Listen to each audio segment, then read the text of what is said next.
비중이 조금 높습니다. 이 퇴직연금도 이제 건강보험료를 때리겠다.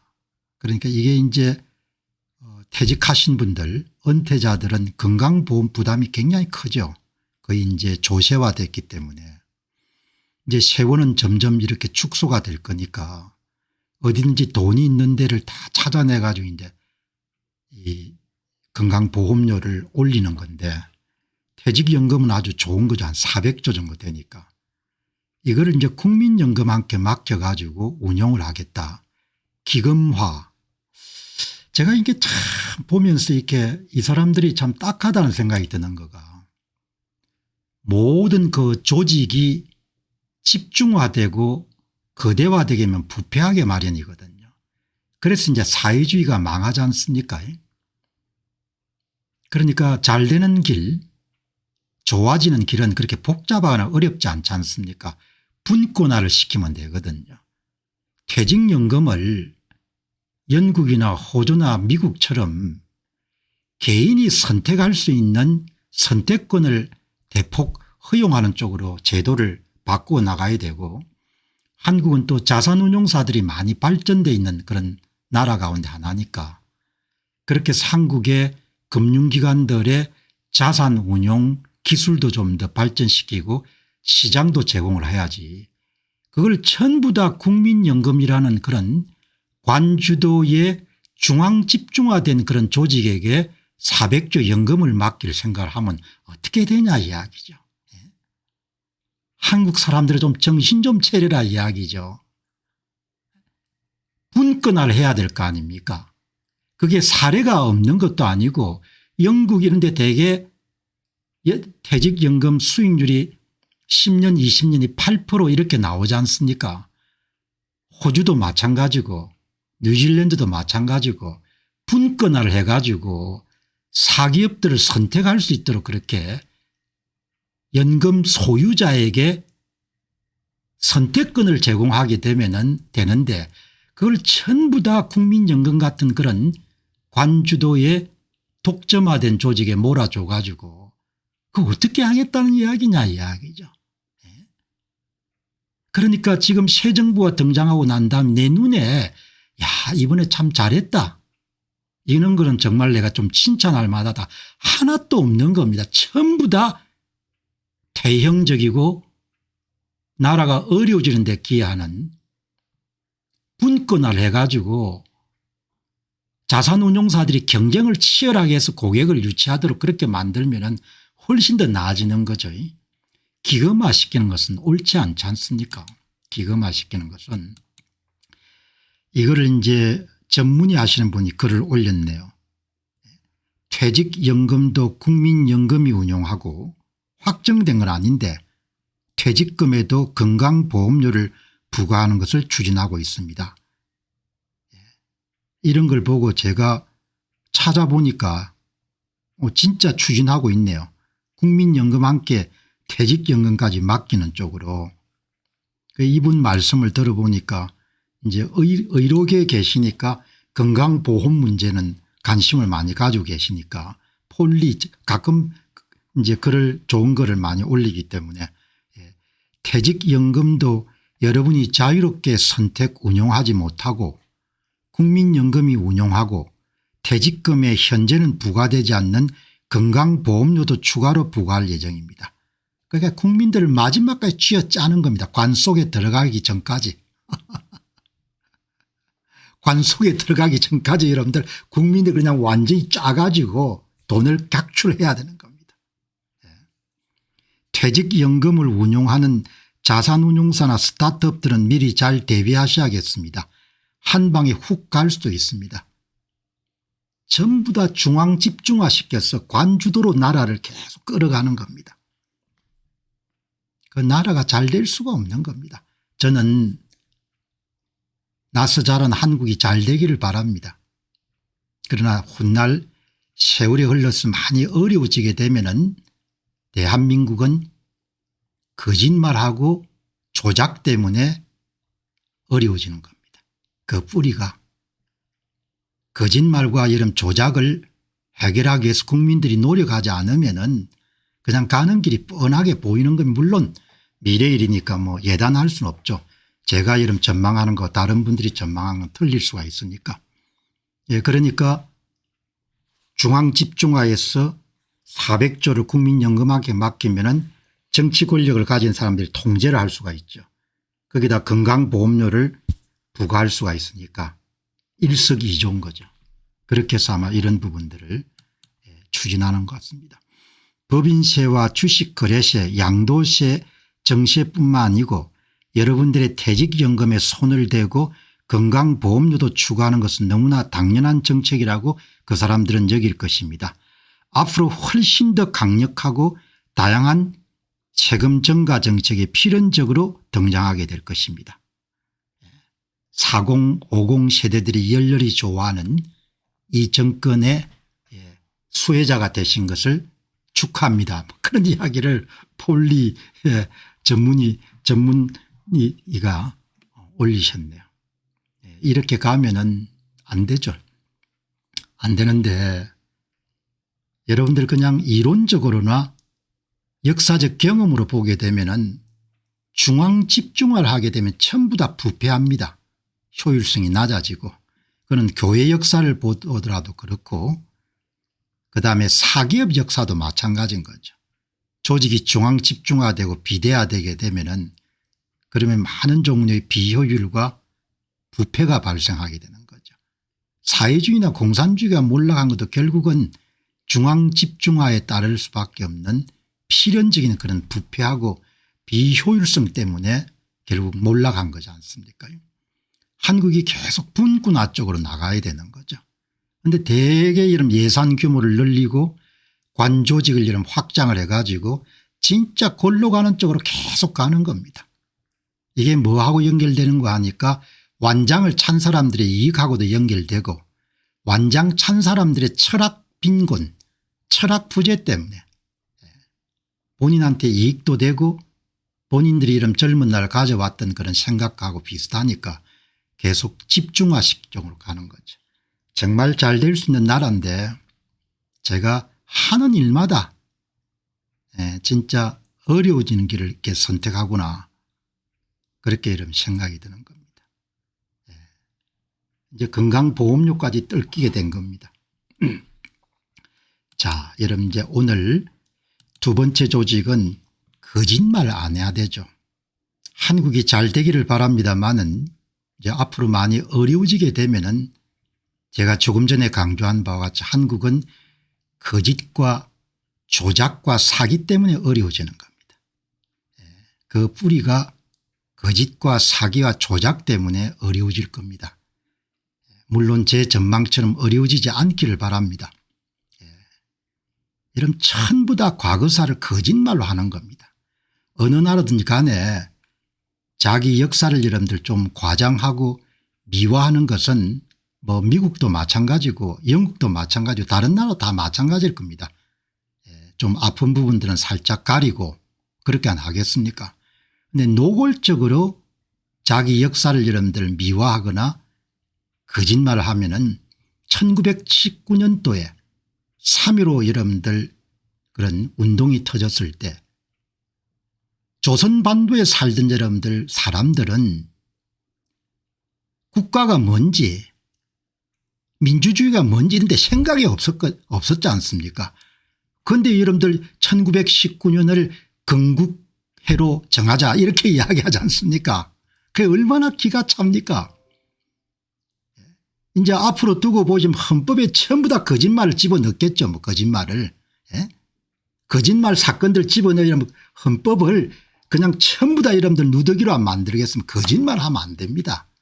거짓말을 제가 하고 싶은 이야기는 나라가 좀 그래도 이론적으로 완벽할 수 없지만 정의로운 쪽으로 계속 지향을 해야 되는 거죠.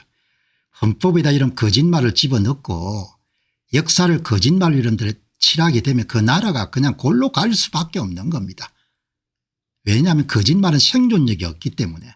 오늘 여러분들이 보시게 되면은 여기에 이제 대한민국의 근현대사의 거짓말을 완전히 까발린 책이 하나 나왔네요. 여러분들도 여유가 있으시면 하나 구입하셔가지고 작가를 응원한다는 의미에서 부산대학교 행정학과 교수를 지냈던 김행봉 명예교수가 맨얼굴 독립운동사는 진명행이라는 분이 직장인 출신입니다. 이 우리나라 독립운동사를 얼마나 왜곡하고 날조해 왔는가를 밝힌 겁니다. 맨얼굴의 독립운동사. 오늘 이 방송 보시는 분들이 작가가 요즘에는 책을 많이 안 읽으니까 여러분들이 후원한다 생각하지 진명행입니다. 연세가 꽤 되신 퇴직하신 은행에 계시다 퇴직하신 분입니다. 우리가 배우지 않은 역사 독립운동 맨얼굴의 독립운동사 이렇게 여러분들 이야기를 한 겁니다. 여기에 뭐가 들어가 있는 거 아니까 유관순 신화로부터 1919년 3.15 운동의 신화 홍범도의 신화 우리가 교과서에서 배웠던 여러분 좀 부끄러운 거 그대로 배우면 또 어떻습니까? 우리 조상들이 조금 무능력했구나 이렇게 배우면 되지 않습니까? 어떤 사람이 여러분들 성장을 해가지고 자기 부모가 좀 못났다 무능했다 그럼 누가 그렇게 문제냐 이야기죠. 우리 부모가 조금 세상 기준으로 무능하셨구나 내가 좀 더 잘하면 되지 이렇게 생각하면 되는 겁니다. 그거를 여러분 전부 다 각색을 해가지고 거짓말을 때려 여러분들 국사책을 만든 다음에 그것을 주구장창 여러분들 사람들이 가르치면은 그래서 한국이 어려워지면 거짓말 때문에 어려워지는 겁니다. 거짓말 때문에 거짓말을 여러분들 용인했기 때문에 사기가 여러분 횡행하고 나중엔 공적인 여러분 가장 중요한 행사까지 사기가 여러분들 그거 하고 이제 사기에 대해서 여러분들 입만 뻥긋하면 다 감빵 쳐넣겠다고 하는 그런 법을 또 만드는 겁니다. 우리는 나라가 망한 가정에서 우리 선조들이 저지른 실수와 가해에 대해 너무 관대하고 망국의 원인을 오로지 남에게서 찾는 어리석음을 반복하고 있습니다. 그런 심리적 기제로선 망국 이후에 숙한 영웅들을 가공하고 잊지도 않은 전과를 대성으로 기록하고 우리가 36년 동안 이렇게 끈질기게 투쟁해왔다는 망상을 승리의 역사랍시고 가르쳤습니다. 정통 국사학계에 있지 않는 분이 쓰신 겁니다. 4.3 사건부터 시작해서 전부 다 그렇게 미화를 하지 않습니까? 진짜 토가 나오는 겁니다. 사실을 아는 사람 입장에서는 어떻게 민족이 이렇게 발끝부터 머리끝까지 그냥 전부를 다 거짓말을 할까 사기를 칠까 창피한 정도에 그치는 게 아니에요. 그것이 또 다른 망국으로 이끄는 근본 원인이 되기 때문에 그 문제를 중요하게 여겨야 되는 겁니다. 여기 오늘 보시기 바랍니다. 이 김행봉 교수께서 읽으시고 기존 독립사 가운데 주관적 내러티브와 특정 이념 진영의 회절을 우겨질 사실로 바로잡은 고된 작업에 쓴 저자로서는 이 점을 정확히 인식하고 있는 것 같다. 여러분 무슨 뜻인고 하니까 결론을 정해놓고 그 결론에 이름 짜 맞춰 가지고 역사를 뭡니까 완전히 호도를 한 겁니다. 호도를 거짓말로. 역사학자들이 사실을 안 쓰는 겁니다.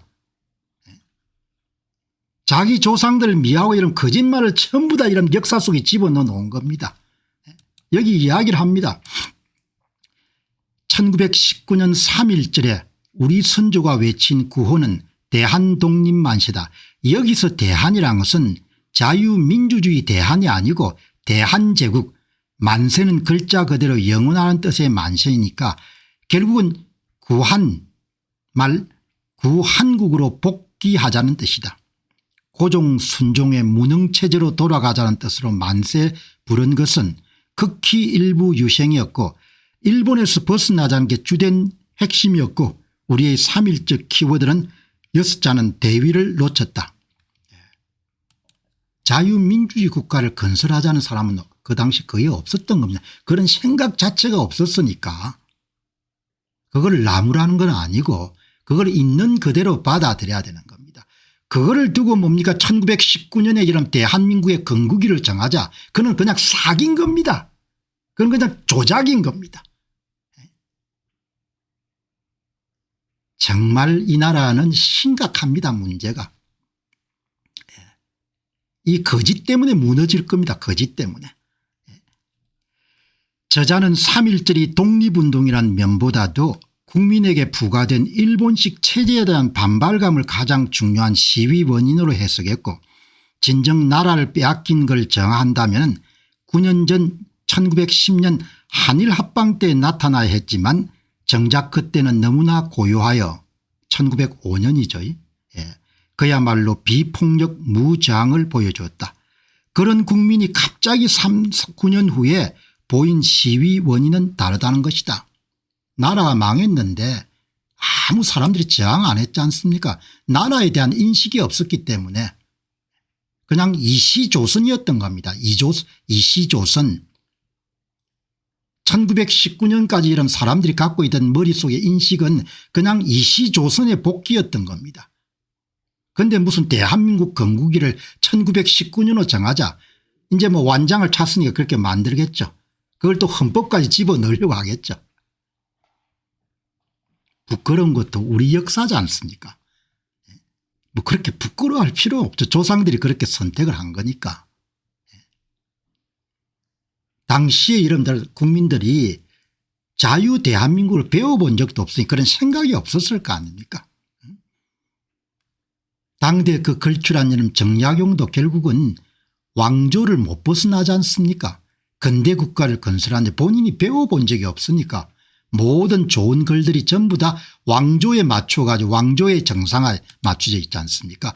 3.1운동을 우리는 비폭력 운동이라고 배웠는데 이것을 부정하는 기록들이 나오자 교과서는 처음에는 비폭력 무저항이었으나 일제의 무력 탄압에 맞서 시위가 부득이 폭력화했다는 것으로 수정해왔다. 이거 다 거짓말하는 겁니다.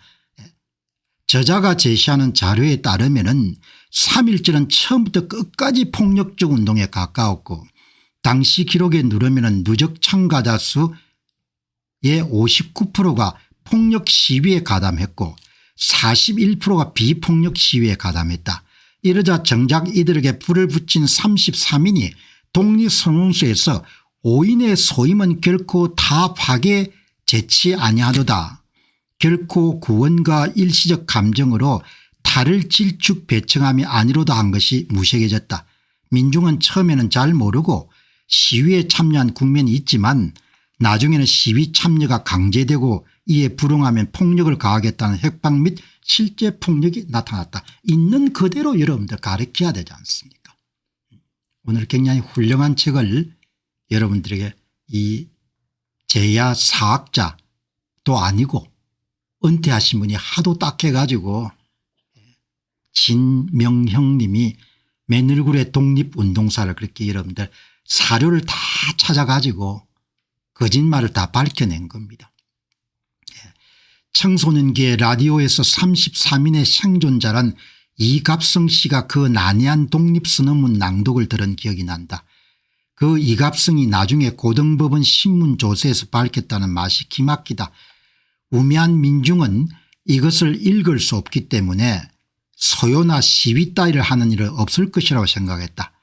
조선민족 대표라는 사람들은 정작 우매한 인민과 무식한 자들이 무슨 일을 저지를지 걱정되어 결코 당초 계획 장소인 파고다 공원에서 서울 최고 술집인 태화관으로 옮겨버렸다.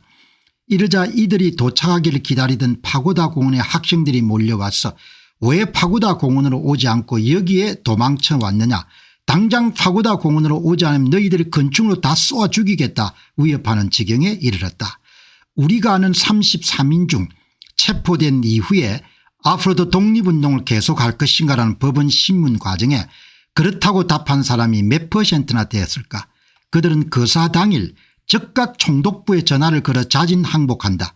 33인의 이런저런 몸살이기 처신으로 3.1 운동 직후에 기소자 가운데 69명이 5년형 이상의 중형을 받았지만 정작 33인에 속한 사람 중 받은 최고형은 3년형이고 그것도 7명에 불과했다.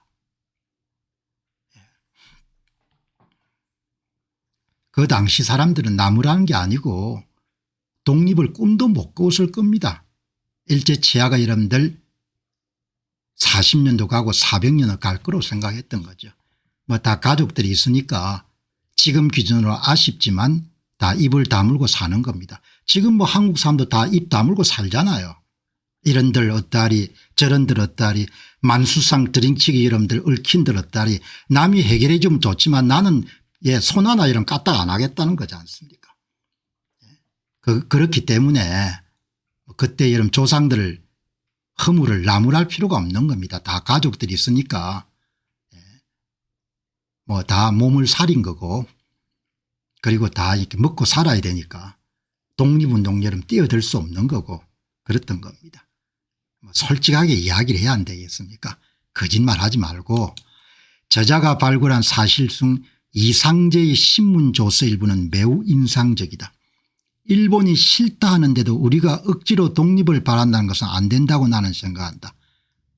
동학교도로 33인 대표 중에 대표로 알려진 손병의 기막힌 친일 이력으로 규명한 부분 및 후시와 가분한 대접을 받는다는 평가는 주목해야 한다. 사실 이 책 이전에도 이런 사실을 배운 적이 없다. 33인이 어떤 국민 합의 절차로 민족 대표로 선정되었나 하는 국면은 앞으로 연구 주제로 삼을 뻔하다.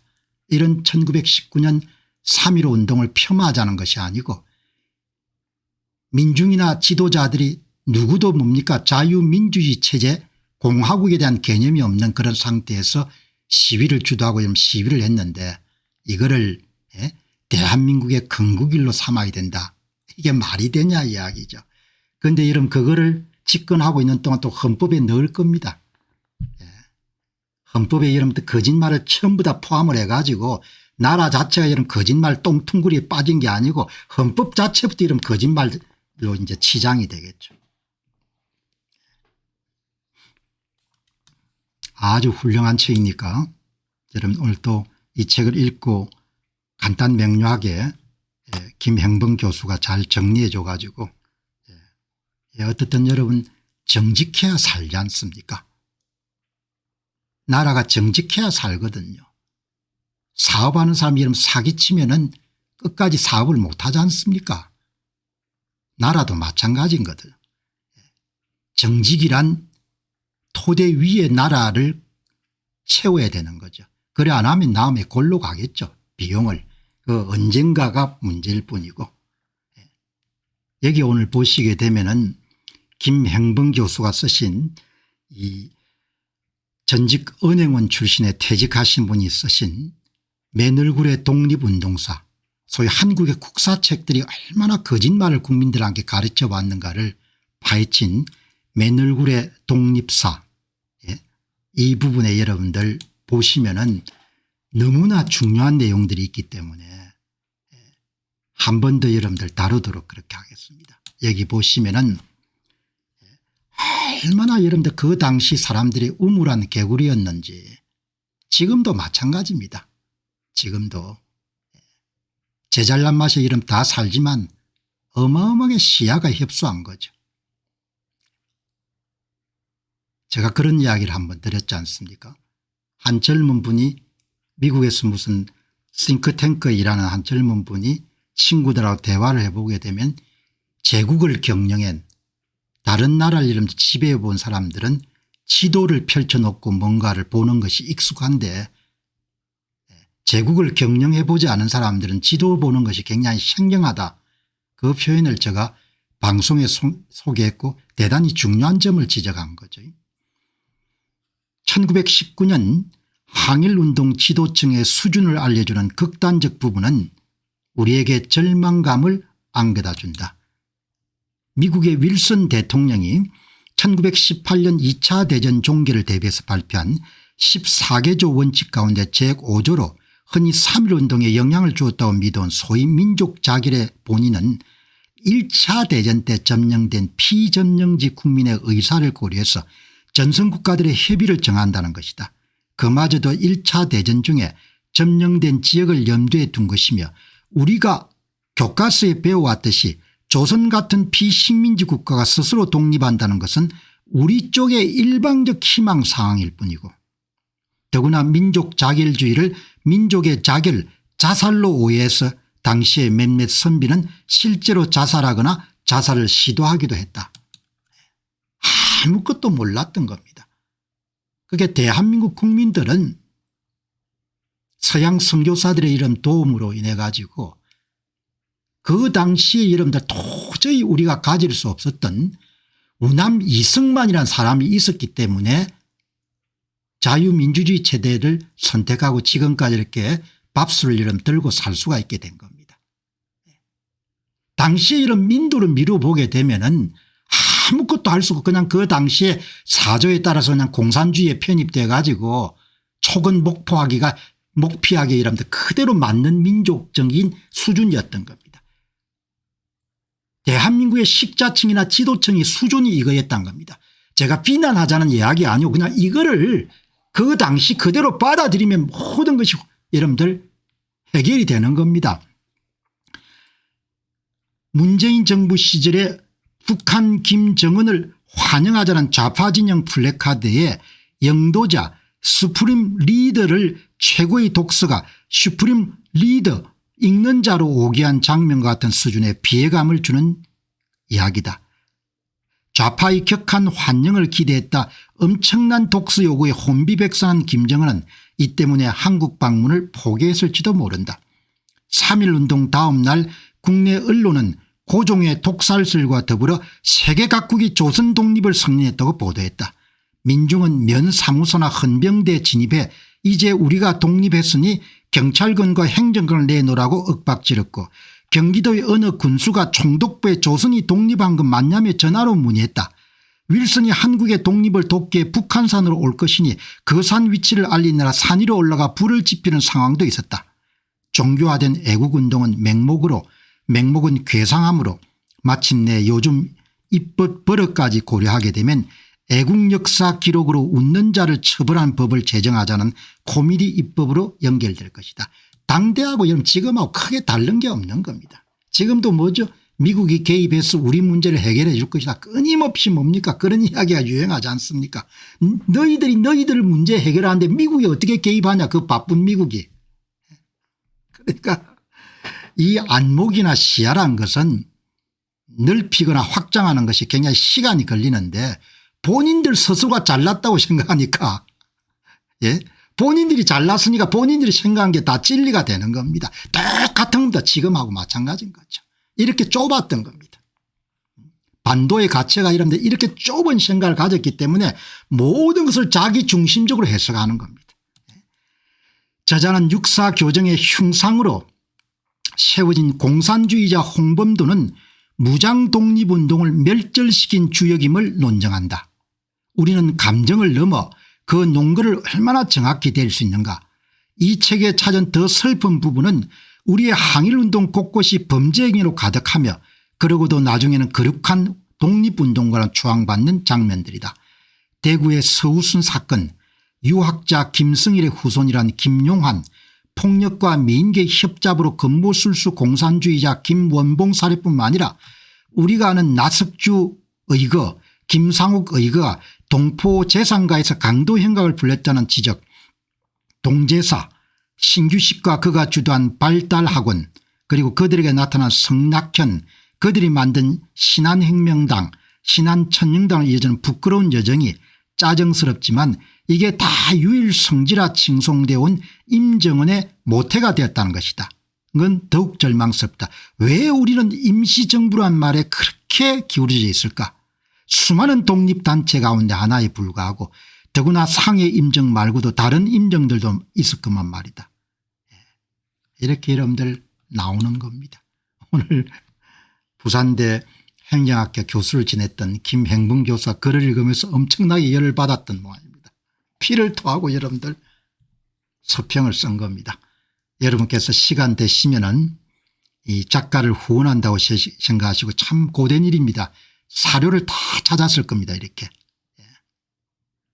그러니까 한번 보시고 한 권 구입하셔 가지고 이 거짓말 때문에 여러분들 나라가 작살이 나는 겁니다. 나라가. 거짓 때문에 여러분들 나라가 이 멀쩡한 나라가 완전히 그냥 박살이 나게 된 겁니다. 역사가 진명영 저자의 책에서 이런 절박감을 느꼈다. 나라 잃었던 우리에게 독립운동 역사는 소중한 가치이다. 그것을 종교하기보다도 사실대로 가르쳐야 되는 거죠. 제가 여러분들 일관되게 이야기하는 거가 미화하자는 게 아니고 그냥 사실대로 좀 부끄러우면 어떠냐 이야기죠. 조상들이 여러분들 무능했으니까 그게 좀 부끄러우면 어떠냐 이야기죠.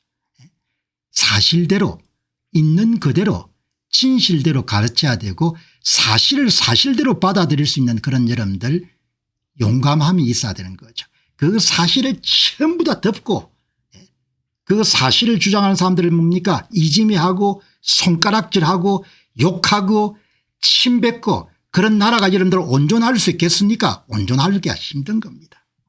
온전하기가 어려운 겁니다. 왜 여러분들 오늘 아침 시간에 역사책을 가지고 여러분 제가 목소리를 높이냐.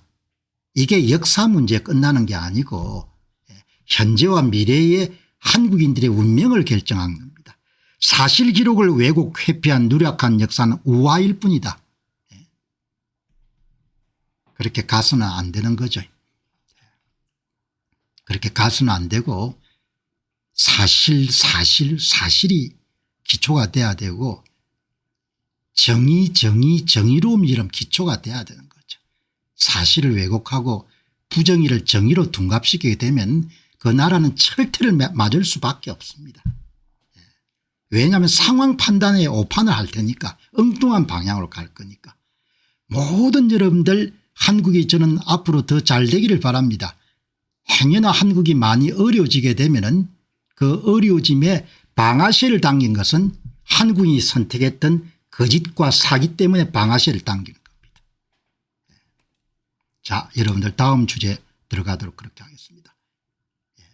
오늘 다 의사하고 싶어 하는 겁니다. 의사. 공병호 TV 여러분들 보시면서 느끼시겠지만 저는 한국의 평균적인 여러분들 남자들에 비해 가지고 독자적인 생각이 굉장히 익숙한 편입니다. 아주 젊은 날부터 인생살이도 겉었고 매사 여러분들 자기 생각을 여러분들 채워가지고 판단한 거죠. 물론 그 사이에 여러분 실수나 실패도 있었지만 지금 논평도 마찬가지인 겁니다.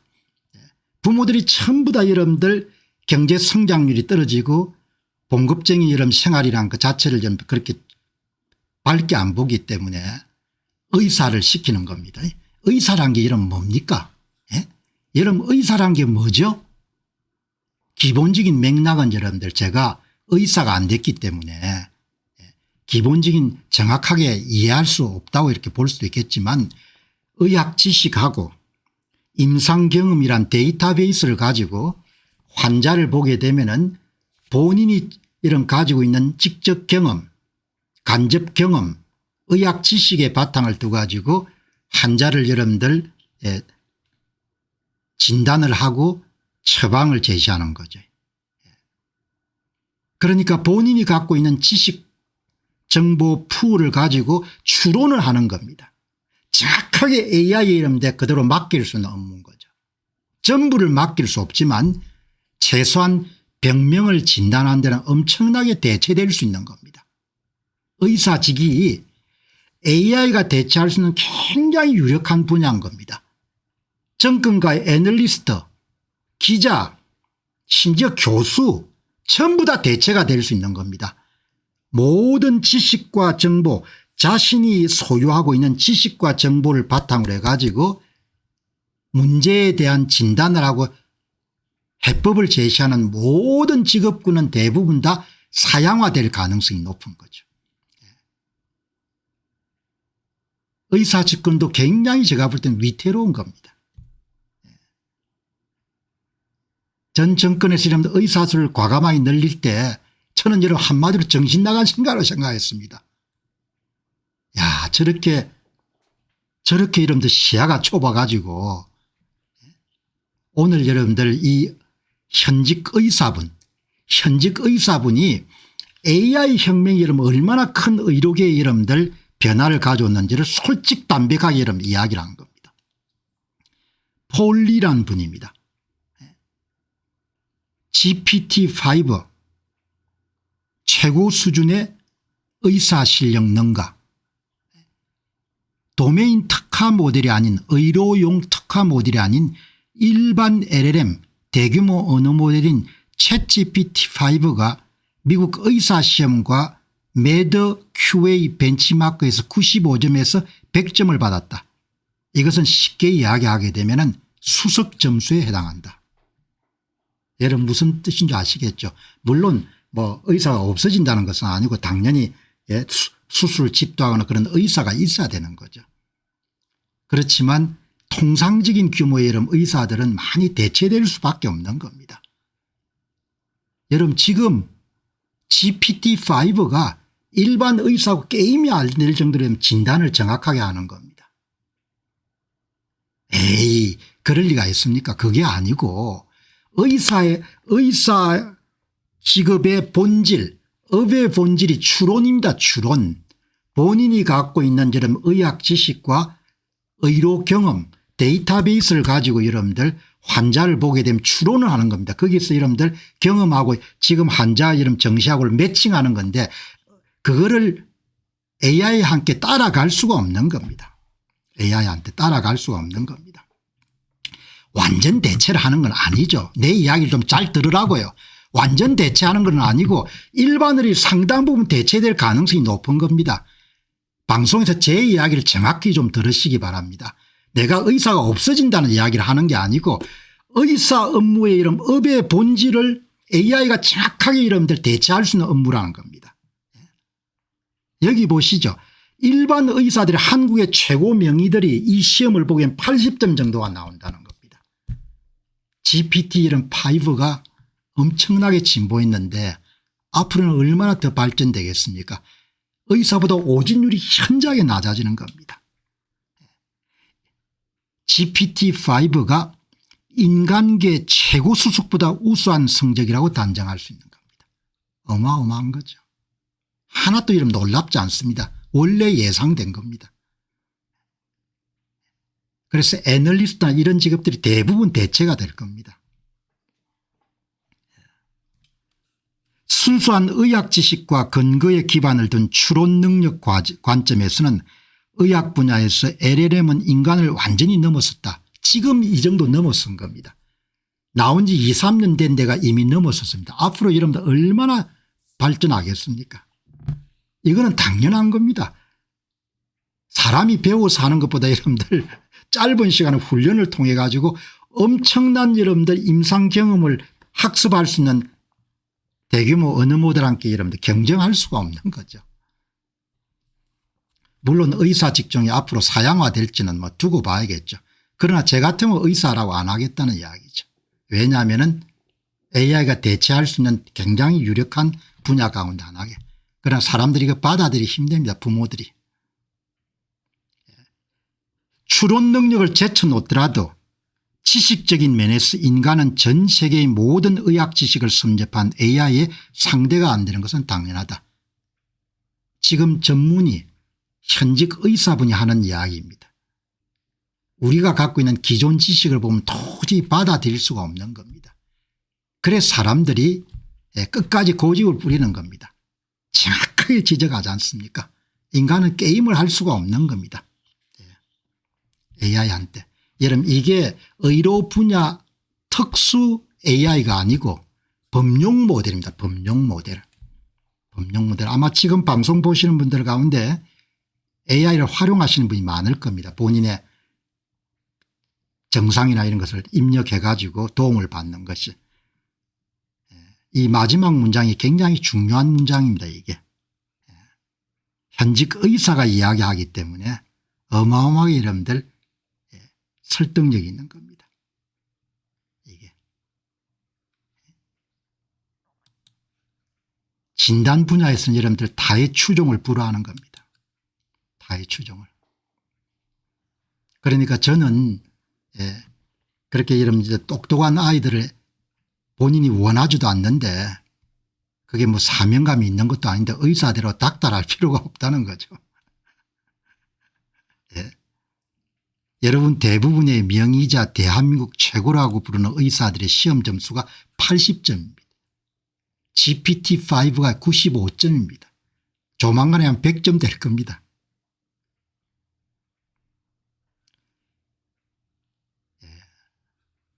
이 의사분이 말씀하시는 것은 많이 활용하라는 겁니다. 어디 아프시거나 불편한데 병원에 가지 못해 의학적인 궁금증이 있으면은 최신 모델의 GPT-5나 제미나이 2.5%를 적극적으로 활용하시기를 전문의 입장에 권해드립니다. 얼마나 여러분들 대단하신 분입니까? 전문의가 그런 이야기를 솔직하게 하는 겁니다. 전 세계 최고 수준의 의사에게 진료받는 것과 완전히 동일한 수준의 진료를 받으실 수가 있습니다. 여러분 무슨 말씀인지 아시겠죠? 그러나 반감 생기는 분도 계실 겁니다. 그건 내가 할 수가 없는 겁니다. 우리는 항상 열린 마음을 갖고 세상을 대해야 되는 거죠. 현직 의사분이 최신 GPT-5 같은 모델이 한국의 최고 명의가 80점을 받는 의료 성적을 95점까지 받는다. 그래도 의사 대체 안 됩니다. 대체 안 되겠죠. 그러나 여러분 이렇게 바뀌어가는 겁니다. 세상에 여러분 가장 겁난 게 완고한 겁니다. 완고한 거. 내가 믿는 것이 그냥 절대적으로 옳다 이렇게 생각하기 때문에 새로운 지식을 받아들일 수가 없는 겁니다. 오늘 제가 이야기한 두 가지인데 하나는 의사 직업이 상당 부분 대체될 수밖에 없다는 거하고 두 번째는 AI 모델의 이름들 본질이라는 것이 지식과 정보의 데이터베이스에서 추론을 하는 건데 그것은 개인이 경쟁할 수가 없다는 겁니다. 세 번째는 개인적으로 정상이 있으면은 AI를 많이 활용하고 또 의사한테 이름들 진단을 받더라도 한 번 더 검증하는 데 활용하시기 바랍니다. 이런 학술 논문들이 나오지 않습니까? 보시죠. 학술 논문들이. 의료 진단에 대한 GPT의 능력 이런 학술 논문이 최신 논문입니다. 최신 논문 뭐 90점 95점 이렇게 나오는 겁니다. 최고 명의가 80점 받는다는 거잖습니까? 오준율도 훨씬 낮을 겁니다. MRI 촬영이나 뭐 이런 거 여러분들 집어넣으면은 오준이 훨씬 더 이 점수 보시기 바랍니다. 이 서문을 번역해 보니까 이렇게 나오네요. GPT-5가 모든 QA 벤치마크에 지속적으로 뛰어난 성과를 보여줍니다. 면허를 소지한 인간 전문가를 추론해서 24.23%, 이해력에서 29.4%, GPT-4.0가 능가합니다. GPT-5는 인간과 전문가 수준에 필적하는 수준으로 발전했습니다. 이러한 개선은 미래의 임상의사결정 지원 시스템 설계를 실질적으로 알려줄 수가 있습니다. 의사가 갖고 있는 여러분들 독보적인 지식 영역이 많이 없어진다는 거죠. 아마 앞으로 실험 문제가 심각해질 겁니다. 지금 이제 미국의 청년 실업이 굉장히 많이 올라가는 그런 증거들이 보이지 않습니까? 그래서 일각에서 이야기하듯이 2028년도 미국 대통령 선거에서 가장 큰 이슈가 AI로 인한 실업 문제가 될 겁니다. 한국이 끝까지 버틸 수 있겠습니까? 민주노총 사람들이 이런 으쌰으쌰하면 여러분들 버틸 수 있겠습니까? 못 버팁니다. 어리석은 자들은 끝까지 이런 저항하고 반항을 하죠. 기술 발전이라는 건 쓰나미처럼 썰어버리는 겁니다. 전기기술이 이런 발전이 되는데 끝까지 저항할 수 있습니까? 기계화가 지날 때 릴라이트 운동 이런 끝까지 저항할 수 있습니까? 저항 못합니다. 저항할 수가 없는 겁니다. 이미 이런 한국의 자동차 노조부터 타격을 받을 겁니다. 도널드 트럼프 때문에 여러분들 한국에 150만 대 정도가 미국으로 갈 수밖에 없는 겁니다. 어떻게 뭐 장사하면 수출하면 수출할수록 여러분들 없어지는데 그거 어떻게 되겠습니까? 그렇게 여러분들 돌아가는 겁니다. 오늘 굉장히 이 좋은 현직 의사분이 글이라서 훨씬 더 설득력이 있고 평소 가져왔던 생각을 현장에서 일하시는 분들 통해 가지고 한 번 더 확인할 수 있는 거죠. 다들 설마 했죠. 별일 있겠나 별 문제 없을 거다 이렇게 생각했을 겁니다. 설마 다 했는데 매일매일이 다르지 않습니까? 매일매일이. 매일매일 여러분들 이렇게 방송 준비를 해서 신문을 대하게 되면 매일매일 달라지는 겁니다. 이 조선의 사설을 보시기 바랍니다. 교각사루 우려한다면 기업보다 노동계를 설득해야 된다. 더불어민주당 대표 소상공인 연합회 간담회. 이제 5인 이하까지 여러분들 근로기준법을 엄격하게 적용하니까 일자리가 형편없이 없어질 겁니다. 창업도 그러고. 이젠 야당 몫의 정당한 권한까지 다 박탈하나. 국힘당이 아마 법사위에 간사를 나경원 의원을 이렇게 했는데 그걸 못하겠다 이렇게 된 거지 않습니까? 엉망진창으로 가는 거죠. 이제 앞으로 얼마나 심해지겠습니까? 하고 싶은 대로 다 할 거니까 엉망진창이 되겠죠. 아마 다들 설마 했겠습니까? 당신들이 이렇게 하면 큰일 난다. 당신들 진짜 마지막에 벼랑 끝까지 몰릴 거다. 그는 외면했지 않습니까? 그 외면해가 지금 대통령이 엄청나게 고생을 하고 있지 않습니까? 지금도 이런 사람들 정신 못 차리는 사람 많을 겁니다. 이걸 보고도 사람은 끝까지 가서도 뭡니까? 그렇게 믿고 싶어 하지 않는 거죠. 보시기 바랍니다. 이제 아마 근로기준법 개정 같은 것이 문제가 되니까 이당 당대표가 급히 이제 소상공인 연합회를 찾은 겁니다. 소상공인 연합회 찾아가 뭐 하는 겁니까? 대기업들이 이제 투자를 못 할 건데. 그죠? 다 그냥 거짓인 거죠. 왜? 그냥 국민들한테 그냥 사진 찍고 이렇게 해서 우리가 열심히 노력하고 있습니다. 이렇게 보이는 겁니다. 이제 투자가 일어나지 않고 미국으로 공장이 막 이동하고 협력업체들이 문을 닫고 성장률이 마이너스가 되고 하면 정신을 차릴까? 그때도 못 차릴 겁니다. 그때도 여러분들 다른데 원인을 찾아가 이런 대기업 놈들이 나쁘다 이렇게 또 하겠죠. 소상공인을 불러가지고 연합회 가가지고 무슨 이야기를 하겠습니까? 노란봉투법으로 파업이 늘 수 있기 때문에 투자할 때 유의하라는 자해 공시까지 등장했다. SK는 회사채 발행 공시에서 손자 회사인 SK지오센트릭의 석유화학 부문 재편에 노란봉투법의 영향을 미칠 수 있다고 적시했다. 투자하지 말라는 거죠. 불급하지 않으면. 노동계가 노동평화의 법제도를 이용해 과도한 투쟁에 나서는 교각 사료를 정부가 정말 우려한다면 노동조합을 만나 설득해야 될 것이다. 설득을 할 수 없는 거죠. 일단 얻었으니까. 얻은 것은 기본이니까.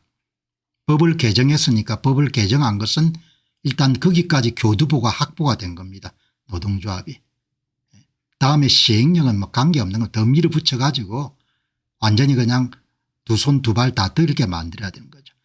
노동조합을 위해 노란봉투법을 통과시킨 만큼 이제는 노동조합을 향해 이를 악용해 혼란을 만들지 말라고 경고하고 계도하는 책임도 져야 된다. 한국은 무책임 사회니까 누구도 책임지려고 하지 않는 겁니다. 지금 기업이 할 수 있는 방법은 투자 안 하는 겁니다. 한국에. 그게 가장 좋은 방법이죠. 사업하는 사람 사업 안 하는 겁니다. 그냥. 다른 게 없는 거지 않습니까? 자영업 창업이 현장에 줄 겁니다. 보시기 바랍니다. 다들 정신들이 없는 겁니다. 돈이 어디서 나오는지. 이제 마이너스 성장이 본격화되면은 조금 피부로 느낄지 모르겠는데 그때도 이러면 예산을 확보할 수가 있으니까 예산이 이런 부족하면 또 국채 찍으면 되니까 이제 야당 몫의 정당한 권한까지 다 박탈하나 이렇게 될 줄 몰랐나 이야기죠. 국힘당 국회의원들 너희들 이런 지경에 처할지 몰라겠냐. 다음번 총선에서는 당신들은 60석 이하로 떨어질 거다 이야기죠. 아니 추미애 의원장님 이렇게 나경원 의원이 이름 외쳐봐야 소용이 없는 겁니다.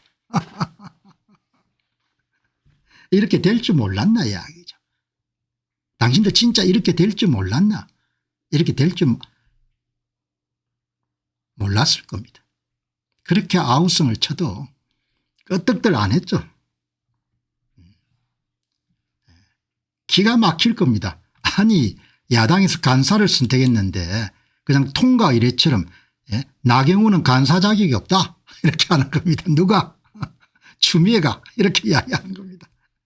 법사위원장이 야당 간사를 뭡니까 자격 없다고 이런 밀어붙인 겁니다.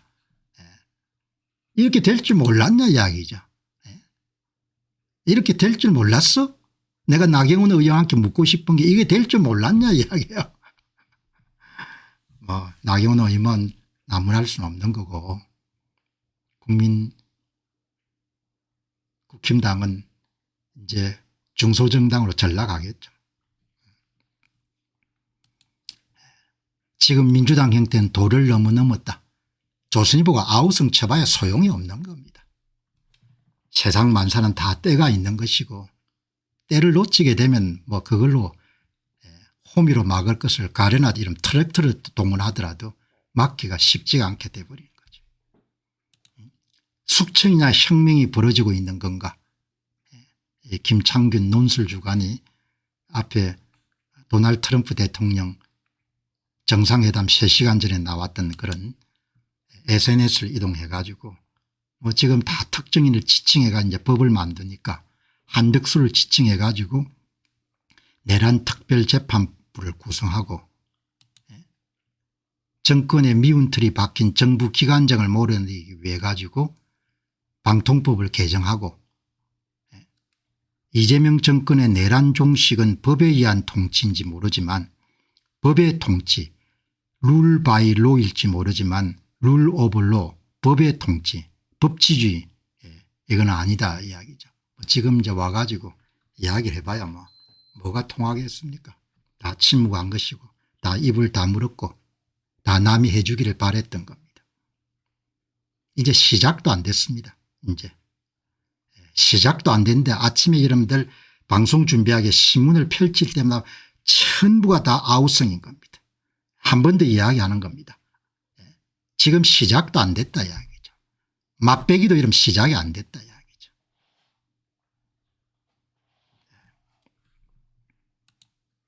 끓는 냄비에서 반쯤 익은 개구리의 문제.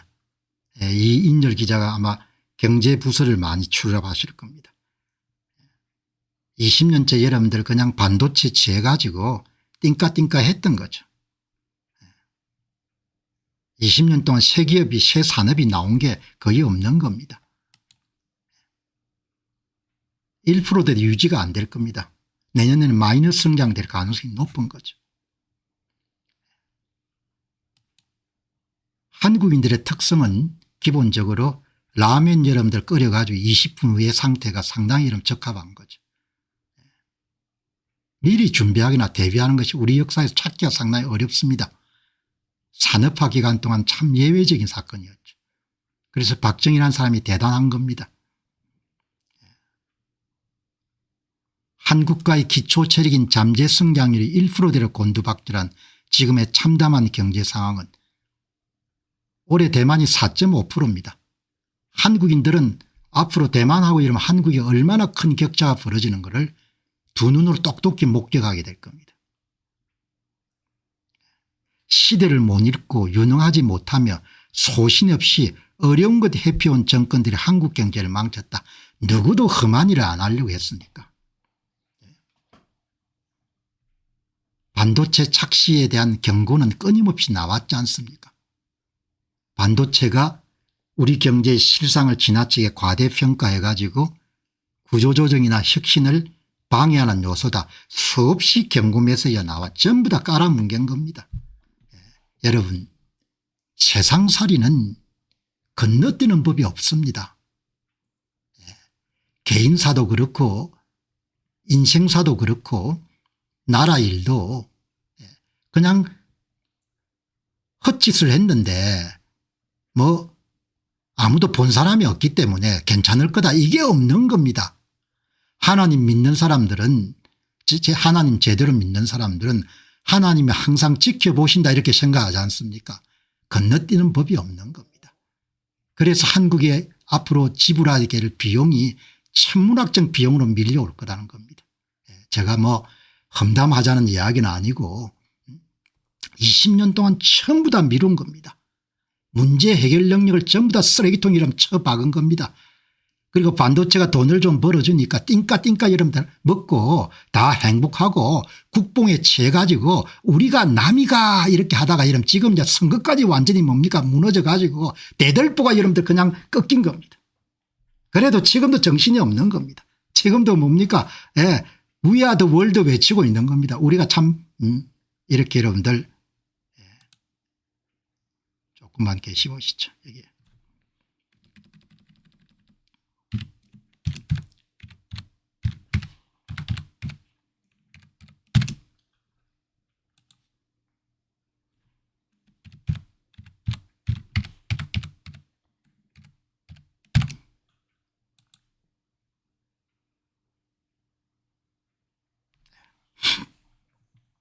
예.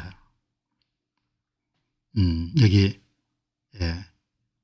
저 맥켄지 컨설팅이 이야기한 내용이 나오네요.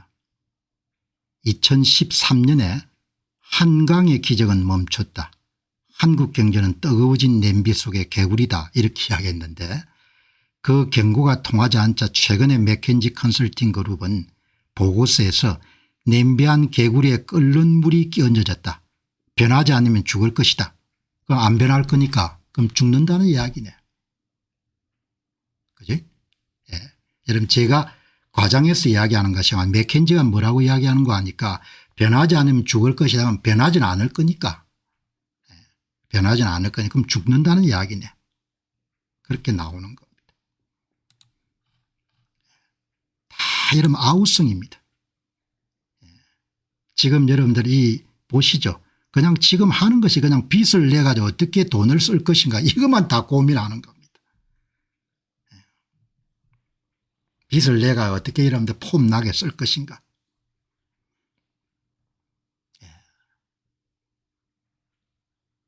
안보적으로도 굉장히 위험하죠 지금. 이번에 이거 보시고 이렇게 되도록 지난 20년 동안 많은 정치인들이 여러분들 뒷돈을 다 대준 겁니다. 북한 정권에. 그래도 영웅으로 다 이런 칭송되고 상도 받고 그렇게 된 겁니다. 전쟁도 여러분들 걱정을 해야 되죠. 혈명이 됩니다. 혈명이. 다시 역사가 여러분들 지금부터 1950년으로 다시 돌아간 겁니다. 이렇게. 완전히 혈명이 다시 여러분들 결집한 겁니다. 이런 자리에 올라오게끔 대한민국의 정치인들이 엄청난 뒷돈을 떼준 겁니다. 본인들은 문제가 없을 거라 생각한 거죠. 후손들이 또 전화에 시달릴 수가 있는 겁니다.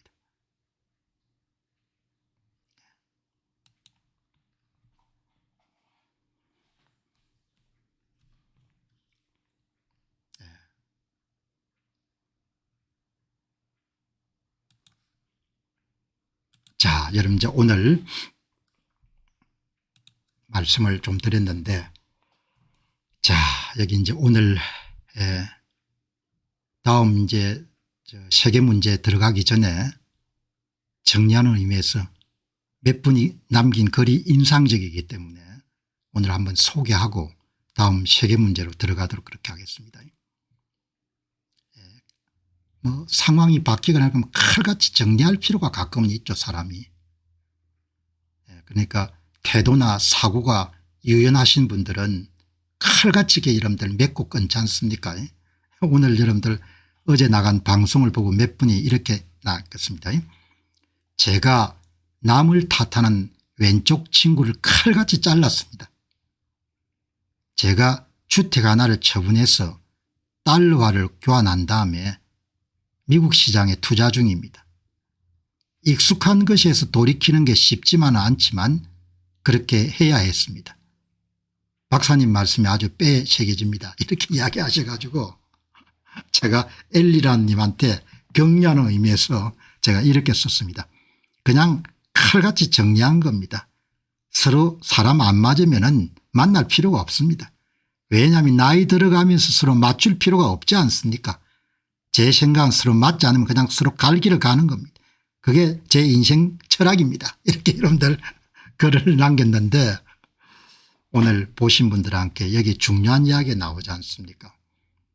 익숙한 것을 포기하고 새로운 길로 들어서는 것이 굉장히 어렵다는 거죠. 그런데 이분은 이제 그렇게 했다는 이야기고, 인간관계에 대해서도 뭐 지금 여러분들 뭐 60이나 50 정도가 됐는데 생각이 어떻게 바뀌겠습니까? 만날 때마다 서로 의견이 다르니까 헤어질 때는 항상 좀 찝찝하게 헤어지는데 그 관계를 뭐 오래전에 만났기 때문에 계속해야 될 필요가 없지 않습니까? 인연이란 게 뭡니까? 고등학교 친구란 게 뭐죠? 대학교 친구란 게 뭡니까?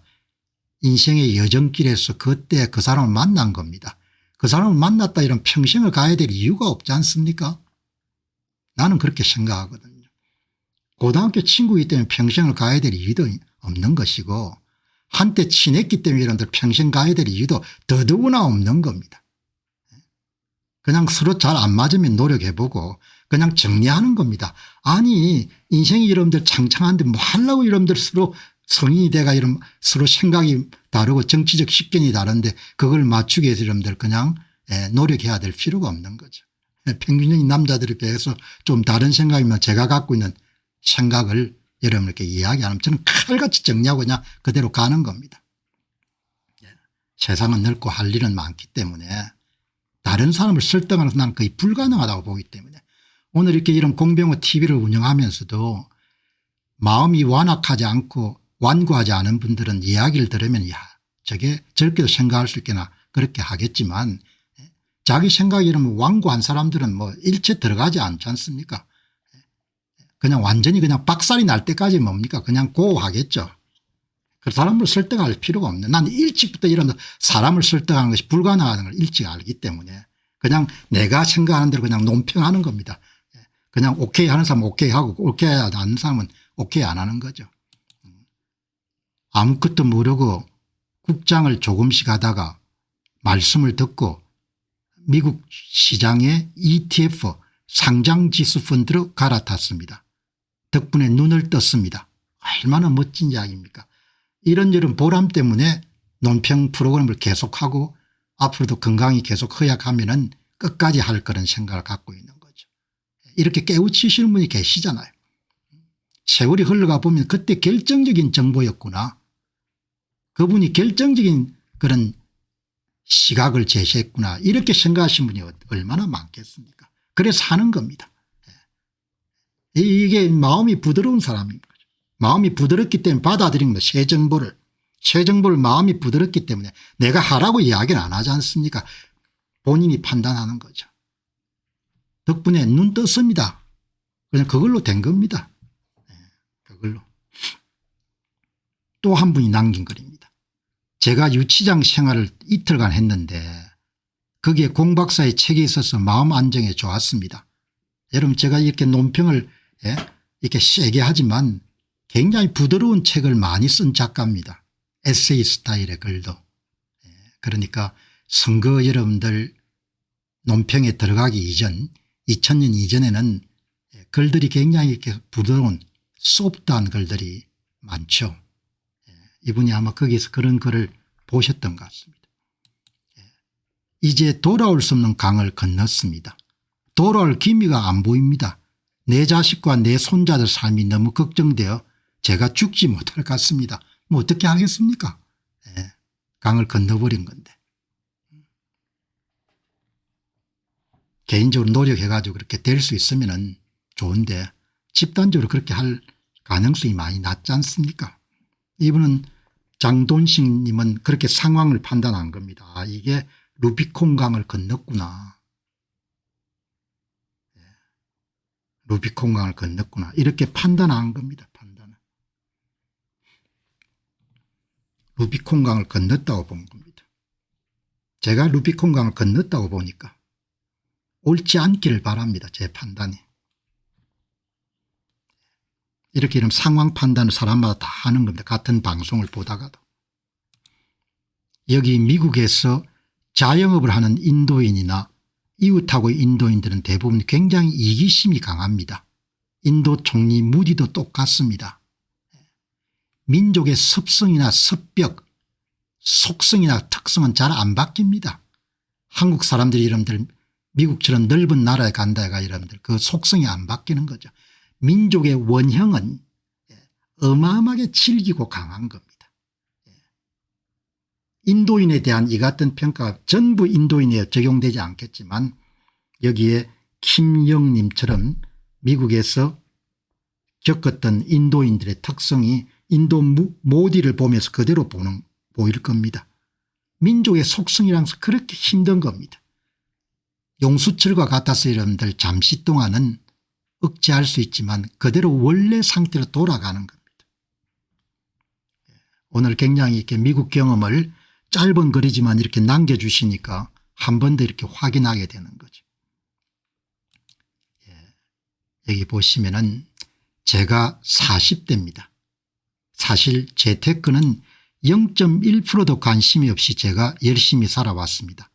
작년 12월에 다 아시는 큰 사건 이후에 경제적 위기가 발생할 것을 예상하고 어떻게 할지 몰라 방황하던 중에 우연히 방송을 접하고 몇 번 들어보니까 내가 찾던 바로 그 해답이었습니다. 스스로 돈을 관리하면서 난생 처음 주식이란 걸 하게 됐습니다. 지난주에 금요일 저녁에 처음으로 미국 주식을 사게 됐는데 그게 엔비디아였고 아차 싶었다가 새벽에 SMHX가 3.5% 하락할 때 샀고 어제 2.2% 추가 조정될 때 또 샀습니다. 이제 시작하는 겁니다. 잘 됐으면 좋겠습니다. 우표 수집 전략 감사합니다. 잘 되겠죠. 우표 수집 전략하면 무조건 이기는 투자 방법이니까. 무조건 이기는 투자 방법을 들어 쓴 겁니다. 이렇게 여러분들 시작은 미약한 거죠. 시작은. 모든 시작은 미약합니다. 거창하지 않고. 그러나 여기 수지평님은 엄청난 일보를 내디딘 거죠. 엄청난 일보를. 올바른 방향으로 가기 시작한 겁니다. 무조건 이길 겁니다. 왜? 우표 수집처럼 하면은 이길 수밖에 없는 겁니다. 오늘 여기 한번 보시니까 인구 감소가 어제 오늘 일이 아닌데 왜 올 봄까지 서울 집값이 올랐겠습니까? 지금 건설 경기가 계속 마이너스고 집이 공급되지 않기 때문에 월세가 계속 올라가고 있습니다. 저는 2020년도에 한국 경제 성장률이 마이너스로 갈 것으로 예상합니다. 한국 경제는 수출이 55%, 내수가 45%입니다. 우리가 미국에 3,500불 억불 5천억 불 투자하겠다는 것은 사기입니다. 조만간 미국도 알게 될 거고 아마 우리는 사기친 대가를 지불해야 될 것입니다. 내수는 55, 건설 45입니다.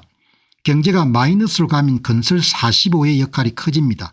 건설 중에 도로 등 사회간접자본 비중은 20% 정도이고 80%는 주택입니다. 집은 가격이 올라가지 않으면 지어지지 않습니다.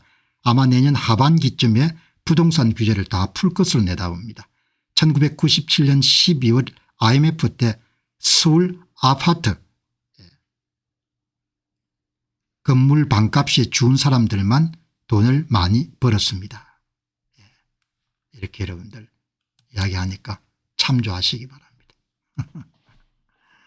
자, 여러분들 오늘 국내 뉴스가 좀 길었는데 마무리하고 세계 문제 여러분 들어가도록 그렇게 하겠습니다. 세계 문제. 자, 오늘 세계 문제는 한 주제 하나입니다. 정치 권력은 저항하지 않으면 소리 안 들어주죠. 손 놓고 있으면은. 정치 권력은 그냥 가만히 있으면은 그냥 억압하는 겁니다. 정치 권력의 속성이 그런 겁니다. 오늘